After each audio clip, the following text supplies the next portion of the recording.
Citizen Kane, 1941, directed by Orson Welles, starring Orson Welles. Plot summary: following the death of a publishing tycoon, Charles Foster Kane, reporters scramble to uncover the meaning of his final utterance, Rosebud. This film obviously is very well known. I think when we grew up, it was talked about as the quote unquote greatest film of all time. I feel like that moniker might have been placed upon the film around when we were growing up in the 80s and 90s. So it was obviously a film that I had heard of before I saw it, but was exposed to this in the 90s. So I can't remember exactly how old I was. I want to say it was probably junior high or high school, but on VHS.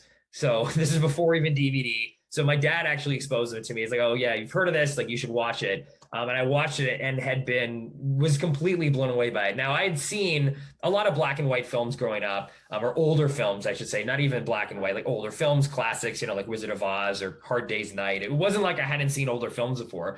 And I could tell the difference between just the aesthetics and the pacing, the film techniques between old and new. Like you can definitely, you put down you're in front of a TV and you watch like Close Encounters of the Third Kind, that that's a newer film than if you were to watch Brief Encounter, for example, right?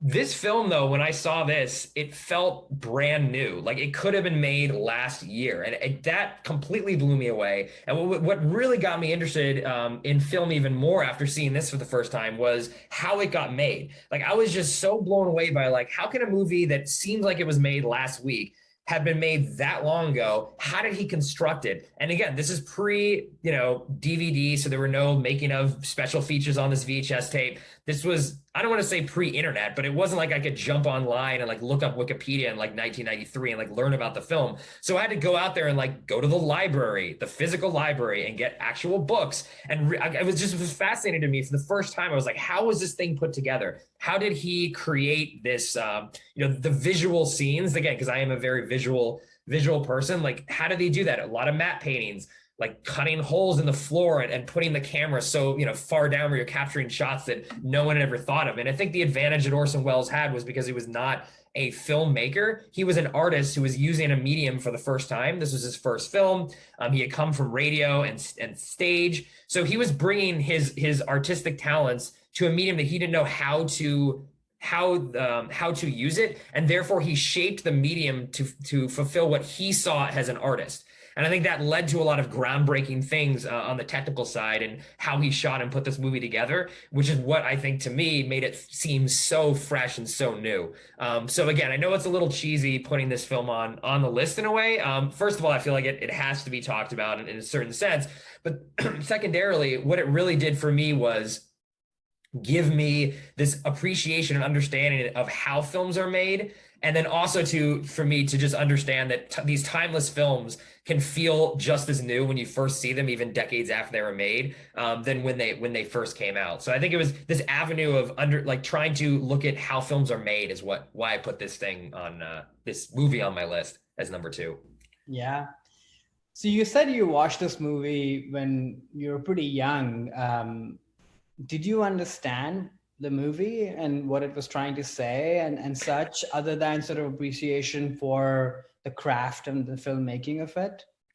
Yeah, I mean, obviously it has a lot of themes, like the narrative themes, I don't think I really picked up on. I mean, the plot is pretty easy to follow, a rich guy who, was born in poverty and then becomes super successful and then sort of regrets different things in his life. So overall, I could follow it. But yeah, the more times I saw it over the years, not only did I had more appreciation for it just as filmmaking as I learned more about that even after that point. But no, I mean, the themes in the movie start, and the message, quote unquote, of the movie definitely was something that didn't really resonate on me when I first saw it. I was more just blown away by the fact that from the technical aspect of it, and that it did feel like it just come out last week. But yeah, that's why this film is so amazing, because there are so many different ways to examine it. But yeah, I just don't think I was mature enough, honestly, for the themes in the movie to resonate and narratively, but it was definitely like the filmmaking techniques.